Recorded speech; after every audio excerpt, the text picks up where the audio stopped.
사울은 본격적으로 이스라엘 왕으로서 활동을 시작합니다.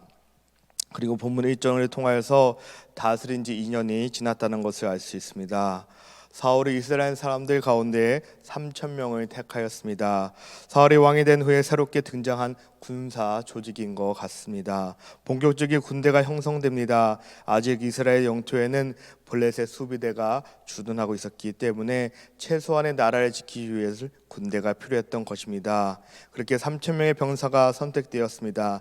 그 중에 2천 명은 병사는 사울과 함께 mik막스와 베델산에 있게 하였습니다. 그리고 1,000명은 요나단과 함께 베냐민 기브야에 있게 하였습니다.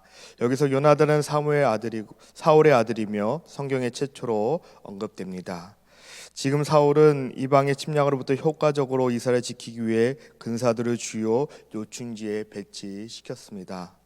사울은 암몬 사람들과 전쟁하여 승리를 거두었지만 그것은 이스라엘의 근본적인 해답이 되지 못하였습니다. 이스라엘의 진짜 문제는 블레셋의 억압이었기 때문입니다. 과연 사울이 블레셋의 손에서 이스라엘을 구원할 것인가 라는 부분입니다.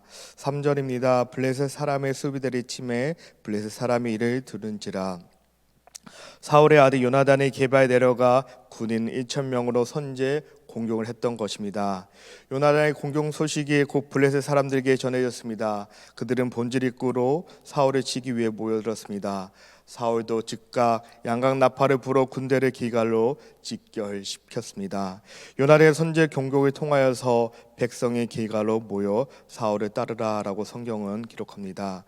블레셋의 병거는 3만이요 마병이 6,000명이요 백성은 해변에 모라같이 많더라라고 성경은 말하고 있습니다. 엄청난 숫자입니다. 이스라엘 사람들이 보기에는 블레셋 본진진의 규모가 어마어마하여 도저히 상대가 되지 않은 것처럼 보였습니다. 겁에 질린 군인들에게는 적군들을 바다의 모래처럼 많아 보인 것이기 때문입니다. 그 당시 상한 6절에 이스라엘 사람들이 위급함을 보고 절박하여 굴과 수풀과 바위 틈과 은밀한 곳과 운동에 숨으며 한 구절의 위급함과 절박함에 비슷한 의미를 가지고 있습니다. 블레셋 군대의 숫자를 보고 물리적으로나 심리적으로나 압박감을 목이고 고통스러워하거나 당황스러워하는 것을 알 수 있는 부분입니다. 이스라엘 병사들의 심적 상태를 잘 나타내어주고 있는 구절입니다. 극도의 공포심에 사로잡힌 이스라엘 병사들은 굴이든 수풀이든 바위 틈이든 은밀한 곳을 찾아서 숨고 있는 것을 보여주고 있습니다. 이스라엘의 이러한 모습은 암몬 자손과의 전투 때와는 대조됩니다. 그때는 여호와의 두려움이 백성에게 임함에 그들이 한 사람같이 나온지다라고 기록합니다. 현재는 여호와의 두려움 없고 그냥 블레셋 군대로 인하여 두려움 가운데 있습니다. 그들이 두려움 가운데 있는 것은 눈에는 블레셋 대군 때문이기 때문입니다. 여호와 하나님은 보이지 않기 때문입니다. 7절에 사울은 아직 길갈에 있고 그를 따른 모든 백성은 떨더라. 사울과 함께 있는 백성들도 두려움 가운데 있는 것을 성경은 말하고 있습니다. 지금 사울의 모습에 이전의 모습은 없습니다. 왜냐하면 이 모든 것을 진행하기 전에 하나님의 뜻을 묻는 모습은 찾아볼 수 없기 때문입니다. 자기중심적으로 판단하는 모습만이 보이고 있습니다. 하나님 없어서 자신의 지혜와 능력만으로 모든 일을 해결하려고 하기 때문입니다. 하지만 자신의 능력보다 큰 시련과 대적을 만나면 두려움에 빠지는 것입니다. 그러나 하나님을 온전하게 의뢰하는 자는 그 어떤 상황에서도 두려워하거나 염려하지 않습니다. 우리도 혹여나 내가 중심이 되어서 판단하거나 진행하는 잘못을 범하지 않았으면 좋겠습니다. 먼저 주님의 뜻을 구하고 나아갈 때 삶 가운데 맞닥뜨리는 수많은 문제들 앞에서 염려하지 않고 당당할 수 있는 것입니다. 왜냐하면 하나님을 의지하고 하나님의 뜻 가운데 나아갔기 때문입니다. 우리의 삶의 매 순간 내딛는 한 발자국 한 발자국이 주님의 의로하신 믿음의 동행과 순종이 있으시길 주님의 이름으로 축원하여 드립니다. 8절에 사무엘이 정한 기인대로 이레 동안을 기다렸으나 사무엘이 길갈로 오지 아니하매 백성이 사울에게서 흩어지는지라. 사울은 블레셋과의 전쟁이 시작되기 전에 사무엘이 길갈로 와서 하나님께서 제사를 드려주길 기다리고 있었습니다. 얼마나 급박한 상황이겠습니까? 그래도 사울은 그 가운데 블레셋과의 전투를 앞둔 상태에서 번제를 드리고자 합니다. 이래를 기다렸습니다. 하지만 사무엘의 도착이 지체되자 백성들은 흩어지기 시작했습니다. 그 모습을 보고 사울은 불안과 두려움이 생깁니다. 우리에게 닥치는 위기는 우리가 바라는 대로 되지 않습니다. 항상 실황과 역경을 속히 끝났으면 좋겠는데 예상하지 못한 일이 생기는 것입니다. 사람들이 흩어집니다. 전쟁에선 숫자가 중요합니다. 안 그래도 블레셋 숫자가 많아서 병사들은 두려운 가운데 있는데 지형물 뒤에 숨어 있는데 사람들은 흩어지기 시작하는 것입니다. 그런데 사무엘이 올 때까지 함께 기다릴 줄 알았던 사무엘이 이제 흩어지기 시작합니다. 더 이상 사울은 잠잠히 기다릴 수 없게 되는 것입니다. 초조함과 불안함 그리고 두려움이 더 커져만 가는 것입니다. 이때 기도했어야 했습니다. 눈에 보이는 것을 흔들리는 것이 아니라 주님만 바라봐야 했습니다. 주님의 뜻을 물어봐야 했습니다. 어쩌면 흩어진 백성들이 함께 여호와의 도움을 위해 기도하자고 외쳤어야 했습니다. 그러나 하나님의 뜻을 여쭤보지 않았습니다. 그런 모습은 없었습니다. 그의 리더십은 사람 중심이었던 것 같습니다. 얼마 전 생명의 삶이 끝난 요셉의 이야기와 대조됩니다. 요셉은 언제가 될지 모르지만 하나님의 약속이 이루어질 때까지 순정하며 기다렸습니다. 쉽지 않은 여정이었습니다. 억울한 누명도 있었고 끝에 보이지 않았던 긴 터널이었습니다. 하지만 요셉은 기도하며 기다린 끝에 하나님의 방법으로 상상도 못할 길을 열어주셨고 애굽의 총리가 되었던 것을 우리가 봤습니다. 사울은 지금 눈에 보이는 흩어지는 병사들이 보입니다. 마음이 다급해집니다. 다급함은 항상 판단력을 흐리게 하는 것입니다. 그래서 더 이상 사무엘을 기다리기를 포기합니다.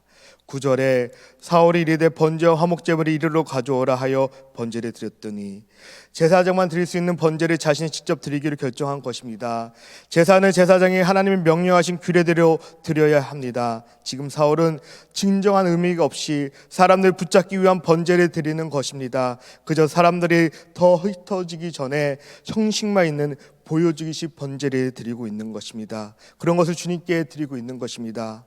우리도 주님께 드리는 예배가 보여주기식 예배가 아니었으면 좋겠습니다.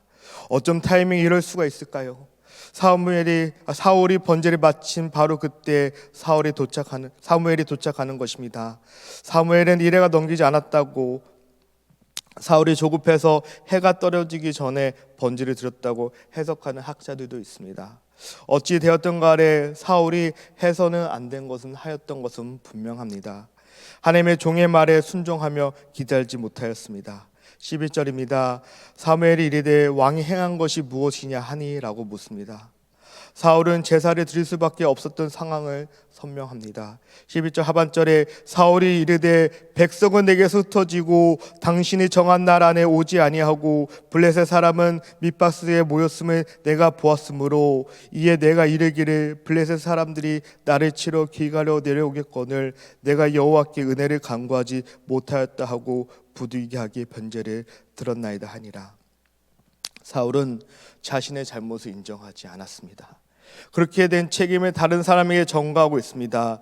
백성은 겁을 먹어 흩어지고 사무엘은 기간이 되어도 오지 않았고 블레셋의 공격이 임박해 오는 상황이었기 때문에 부득이하게 자신이 번제를 드릴 수밖에 없었다고 설명합니다. 사울에게는 탓이 있었고 핑계가 있었고 자기 합리화가 있었습니다. 한나를 품는 사람입니다. 그런 마음의 중심에는 하나님이 없었습니다. 인본주의적 리더가 있었습니다. 하나님의 말씀을 순종보다는 자신의 뜻과 생각을 앞세우는 자가 되었습니다. 그리고 내일 본문에서는 사울 왕이 어떻게 될지를 다룹니다. 그 결과를 다루고 있습니다. 오늘 본문을 통해서 사울을 통해 하나님이 진정으로 경외하는 자의 모습이 무엇인지를 보여줍니다. 그것은 자기 죄에 대한 지적에도 불구하고 수긍하고 회개하지 않고 도리어 변명하여 자기 죄를 합리화시키는 그 모습을 우리는 봅니다. 그러나 그러한 자는 어떤 결과를 맞을까요? 하나님의 은혜와 축복을 누리지 못하는 것입니다. 누가 그를 왕으로 세웠는지 사울은 잃은 것입니다. 추후에 다윗이 자기에 대한 나단 선지자의 지적에 눈물로 회개하며 용서를 구하였기에 이스라엘 역사에 하나님의 마음에 합한 왕이었던 것을 우리는 기억합니다. 우리는 이 땅에 살아가는 동안에 죄에서 벗어날 수는 없습니다. 중요한 것은 우리가 죄를 지었을 때 어떻게 행동하느냐는 것입니다. 변명하고 합리화하려고 하기보다는 하나님께 우리의 죄를 겸손히 고백해 나가야 되는 것입니다. 눈에 보이는 상황을 보고 다급한 마음에 무너진 사울을 보았습니다. 우리도 상황을 바라봄으로써 하나님의 말씀에 순종하지 않는 다급함이 우리 마음 가운데 없기를 바랍니다. 상황은 예상하지 못한 방향으로 흘러갑니다. 그렇다 하여도 순종의 마음으로 주님을 믿고 믿음의 눈으로 하나님을 바라봐야 하는 것입니다. 그때 우리는 다급함에서 어리석은 죄에서 범하지 않는 자리로 나아가는 것입니다. 그렇기에 우리는 세상 속에서 하나님을 향한 마음이 굳게 지켜져 나가는 것입니다. 그런 한빛교회 성도님이 되시기를 주님으로 축원하여 드립니다. 이 시간에 말씀을 놓고 함께 기도하며 나아가기 원합니다.